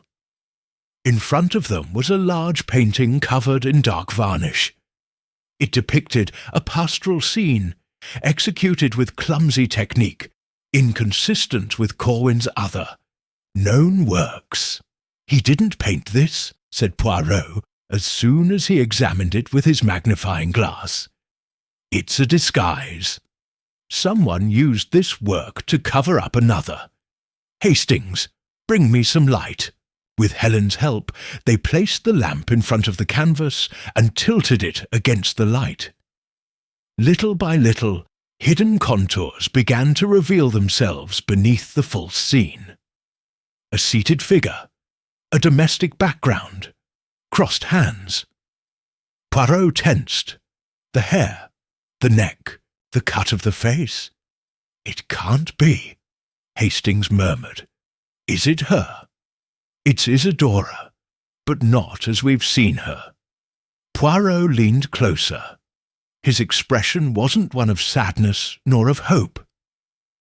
Era scary, and next to her, in a secondary but visible position, another figure, blurry, no defined face, just a profile. Male. Poirot took a step back, as if he had been hit in the chest. "No, it can't be." Helen looked at him in bewilderment. "Do you recognize anyone?" "No, not entirely. But this painting is different. It wasn't painted to be seen. It was painted as a warning." "Warning of what?" Poirot turned to them. "That the face hidden here isn't who we think it is." Back in his temporary lodgings in Wrenbrook, Poirot immersed himself in the genealogical records with quiet fury. He reread old letters, compared dates, and located wills. And then he found what he didn't expect. A name on a trust agreement, Philip Weatherburn, not one of the known nephews, not one of those mentioned in the formal inheritance. This Philip had been recognized as Mr. Corwin's artistic protégé, with a small sum designated for studies in Paris, but he was not born out of wedlock. He had been born in secret of Isadora Vale. Hastings could barely contain his shock. She had a child, and he was protected by Corwin, raised far away, hidden away to avoid scandal. But he wasn't abandoned. He was saved. Poirot remained thoughtful. What if the painting's true message was never about Isadora? What if it was about him? Do you think? Yes, that the child grew up, that the child knew the painting, that perhaps he even painted it with Corwin to seal the truth that no legal testimony would have accepted. The next day, Poirot asked to review the records. of recent arrivals at the cemetery where Corwin was buried, and there, among the signatories of the visitors' book, one stood out for his elegant handwriting. Philip Vale, no Weatherburn, no Corwin.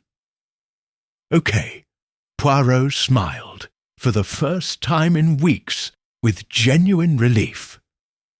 Then yes, the cycle has closed, not with punishment, but with presence. The sun has come to say goodbye to the man who protected him. He has left his name. He has signed his existence. That night, Poirot wrote a letter to Clara. Dear Mademoiselle, the portrait no longer weeps because Isadora's name was not lost. Her story continues, not just in a painting, but in someone who lives on, someone who has chosen to take the name she could not bear in life, and with that, justice, the kind that does not depend on the courts, has been restored. He signed in black ink. He folded the sheet of paper. He closed the window, and for the first time since it all began, he slept without dreaming of canvases. Chapter 2, 15. The Legacy in the Framework. A week after the discovery at Wrenbrook, the weather in London changed abruptly. A steady rain fell on the roofs of Whitehaven mansions, pattering with the same persistence with which certain mysteries refuse to disappear even after they've been solved. Poirot, however, was in good spirits. He ate a perfectly ordered breakfast, a perfectly toasted slice of bread, unsalted butter measured to the millimetre, and, of course, his dark coffee without sugar. On the table, a freshly opened letter. It came from a private gallery in Montmartre. "Another surprise, Poirot?" Hastings asked, coming in with his trousers still damp from the street. "But yes, my friend, this time one I didn't expect. And yet it fills me with satisfaction. Listen to this." He read aloud, "Mr. Poirot, please be advised that a previously unpublished collection of works by Mr. Charles Corwin has been discovered in an abandoned studio on the outskirts of Toulouse.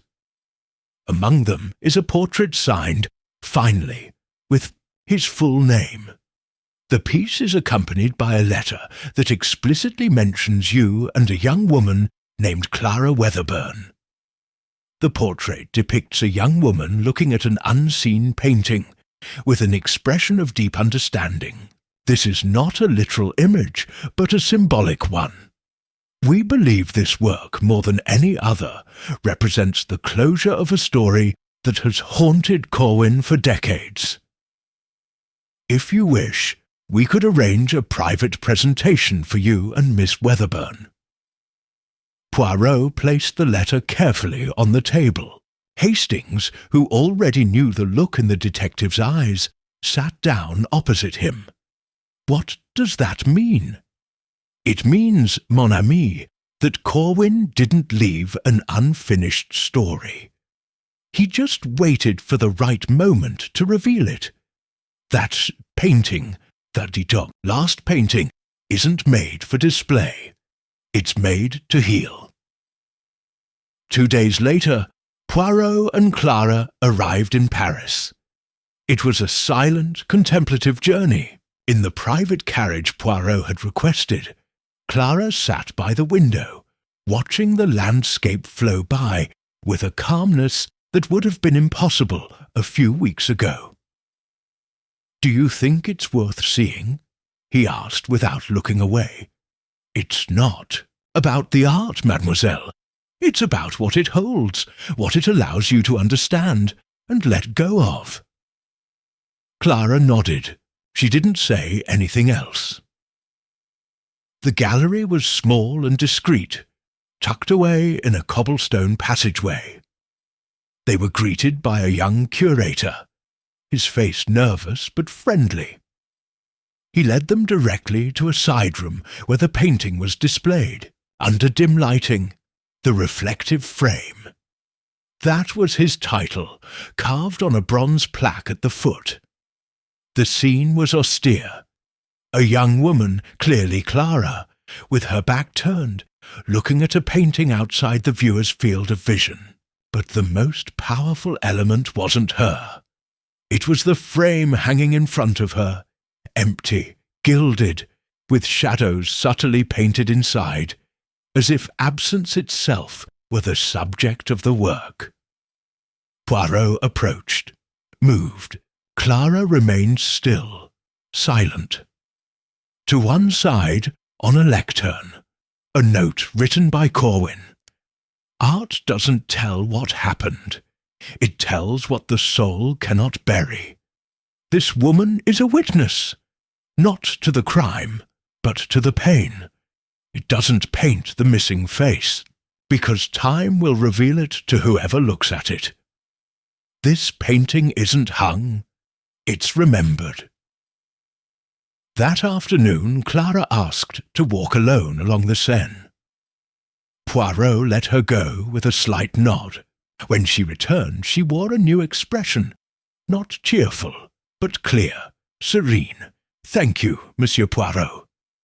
"Not me, mademoiselle, you, for not allowing silence to win." "Et Corwin?" Poirot smiled.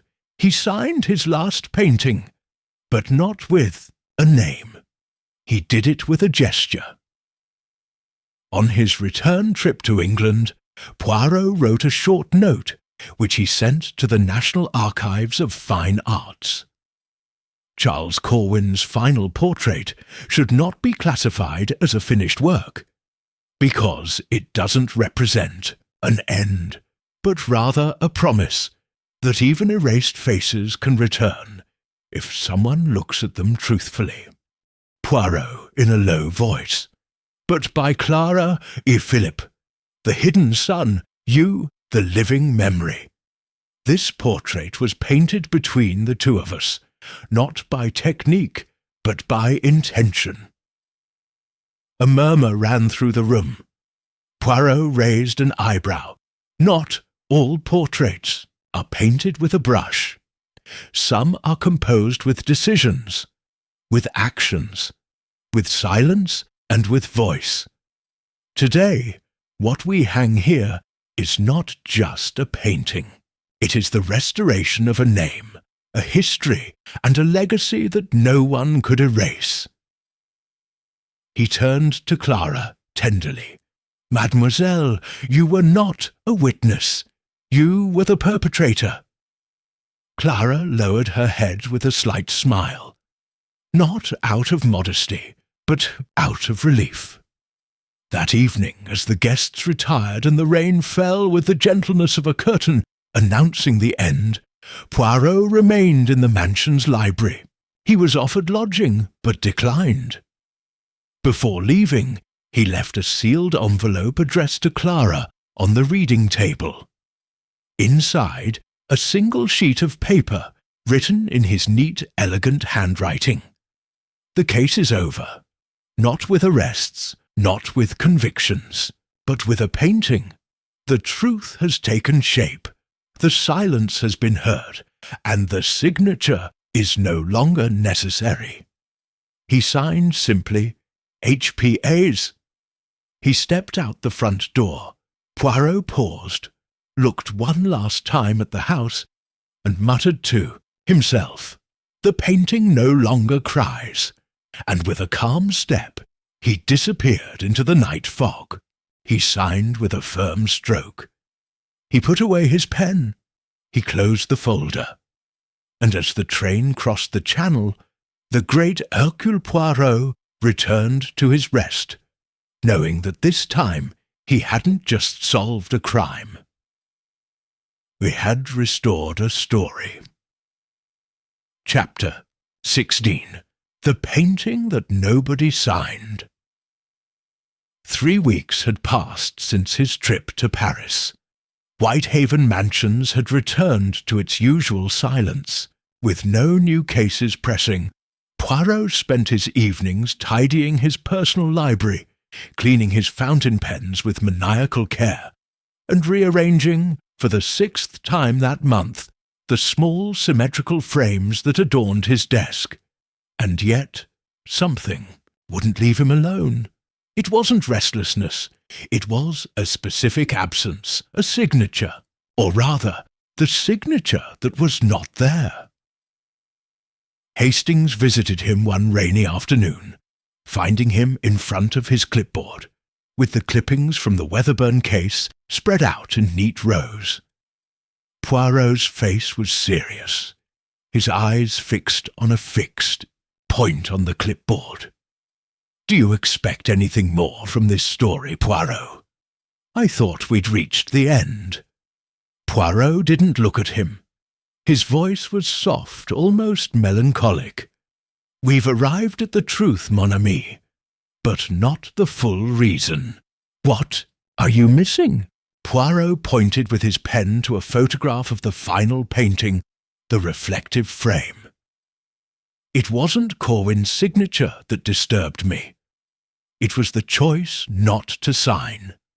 After everything he concealed, after everything he revealed, why leave him nameless in the end?" Hastings shrugged. Maybe so the attention wouldn't be focused on him. That's what I thought. But Hastings, what if it wasn't your choice? Poirot stood up slowly. What if he didn't paint that work? Alone. The following morning, Poirot discreetly travelled to Newcastle, where an art dealer had received several sketches attributed to Corwin posthumously. There, he met with Mrs. Eleanor Bates, a trusted restorer who had worked with the Montmartre gallery. In a private room, Poirot examined a folder with pencil studies.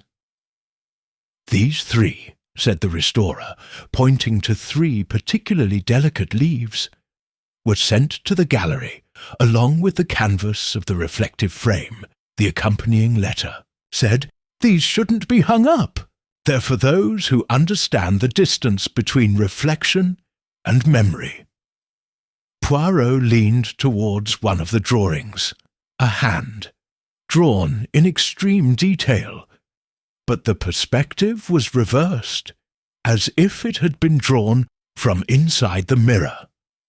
Another showed a child's silhouette barely outlined, walking toward a hunched figure holding a cane. Both were faceless, and the last one, an interrupted signature puh. Then a shaky line, and nothing else. Poirot took a deep breath. It wasn't Corwin. Sorry. This stroke isn't his. He's younger, more insecure. He imitated his style, but he didn't match it. Eleanor frowned. "Do you think someone else painted it?" "I think it was completed by someone else, and that person only left 2 letters P." Back in London, Poirot reviewed his notes. The initials reappeared, in letters, in sketches, in the margins of a diary Corwin never signed, but always used the same words to refer to an anonymous apprentice. "It shines brightly on me." C.P. Poirot closed his eyes. Philip Vale wasn't just a protégé. He was a student, and he was partly the author of the final work. The frame, without reflection, is his. A week later, Poirot received a handwritten letter. It had no letterhead. There was no return address. Just these lines: "Thank you for not looking for me, and thank you for understanding. He taught me to see. You taught me to remember. What I painted wasn't art. It was memory. The signature doesn't matter. She knew it. And now I do too." C.P. Poirot put it away without a word. Then, after a long silence, he walked to his desk and took out a blank sheet of paper. He wrote, "Sometimes the truest painting is the one left unsigned, because it doesn't belong to the one who paints it, but to those who live within it." And so In the serene order of his apartment, Poirot understood that justice does not always end with a name. Sometimes it concludes with the choice not to leave one. Chapter 17. The Painting That Only She Saw. A soft mist enveloped the Northumberland fields as Clara Weatherburn walked alone along the path to the small chapel where Isidora's portrait rested. It was a morning when autumn seemed to want to merge with the ancient stone of the walls, and the air had that kind of stillness that only exists when something has been said, but not yet fully understood. Clara held a small wooden box in her hands. Inside, wrapped in linen, was an object she had discovered a week earlier while reorganizing the mansion's attic. It wasn't a painting nor a letter.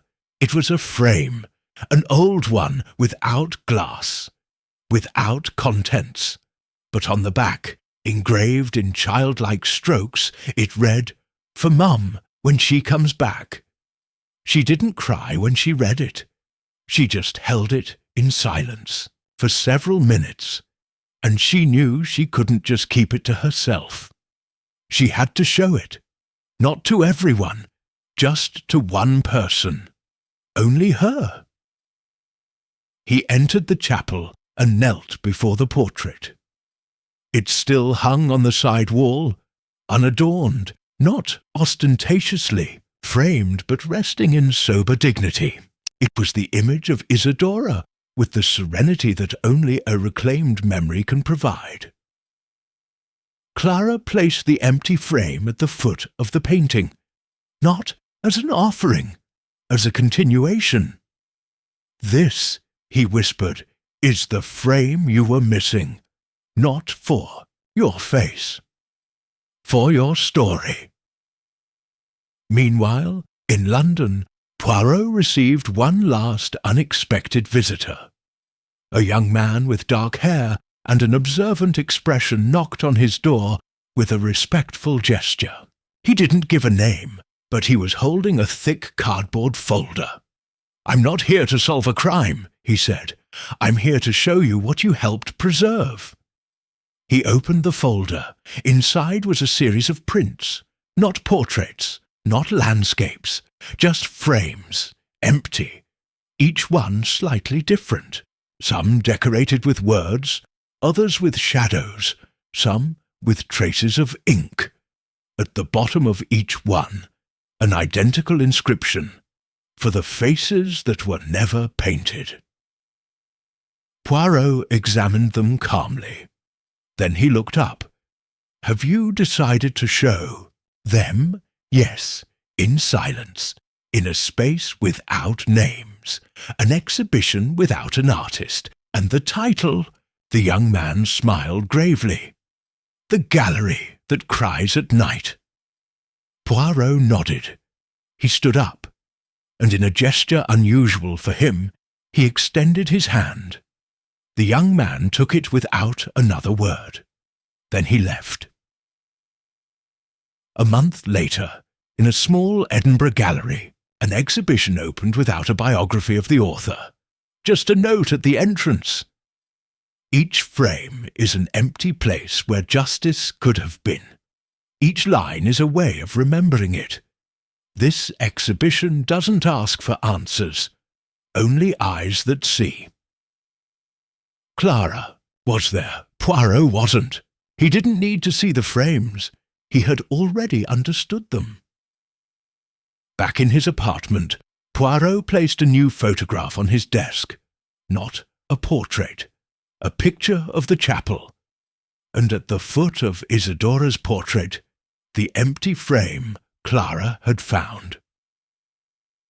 Poirot stared at the picture for a long time. Then he wrote in his leather notebook, "The painting no longer cries. Now it waits, not to be seen, to be understood." And with that, the case was closed, not with a verdict, with a promise kept. End of Chapter 17, Chapter 18. The portrait that was never forgotten. It was a dull afternoon when Hercule Poirot, perfectly groomed and without a single crease out of place in his pearl-grey wool jacket, stepped off the train for the last time at Northumberland Station. This time he wasn't here to investigate a crime, but to close what he himself had called a matter of the soul, a matter that, from his first step into the Weatherburn mansion, had been disguised as whispers, as frames, as tears that were not water. Lady Amalia waited for him by the carriage, slim and serene, wearing an unadorned black coat. She was no longer the woman who feared crying in the hallways. She was someone who, for the first time in decades, had accepted the crack in the foundations of her family. "Thank you for coming," he said, his voice no longer shaking. "We've done what you asked. Today the final portrait will be unveiled." Poirot nodded. "No, madam. Today is not a portrait being unveiled. It is a truth being revealed that already lived in everyone." The main hall of the mansion had been reopened, modestly refurbished. Clara, dressed in dark blue, stood beside a new easel covered with a white cloth. In front of her, a small group of people stood silently. The few remaining members of the family, some friends, the village priest, and a young art curator from Edinburgh. Poirot entered last. Clara took a deep breath. Then, slowly, she removed the cloth. The portrait that emerged was not a perfect image of Isidora, nor a sentimental scene. It was something more ambiguous, more powerful. It showed a garden at dusk, with two barely sketched figures, a standing woman holding something in her hands, a mirror, and a small child at her side, looking out at the viewer. Their faces were blurred, almost diluted in the golden light of twilight. But in the background of the canvas, hanging on a distant wall, there was the original portrait, the one of Isidora who had wept. It was a painting within a painting now, wrapped in a halo of peace. No one spoke for several seconds. Then Poirot took a step forward. "This, mes amis, is not a portrait in the traditional sense. It's a testament of memory, of forgiveness, and of continuation." He turned to Lady Amalia. "You, madame, have done the unthinkable. You have acknowledged not only a hidden past, but its right to exist." Amalia, her eyes glassy, didn't respond. She just nodded. Poirot walked up to the painting. With his gloved finger, he pointed to a small detail in the lower corner. Here is the key." Discreetly etched among the brush-strokes of grass were the letters that many had searched for, and no one had noticed. "C.P. Not by Charles Corwin," said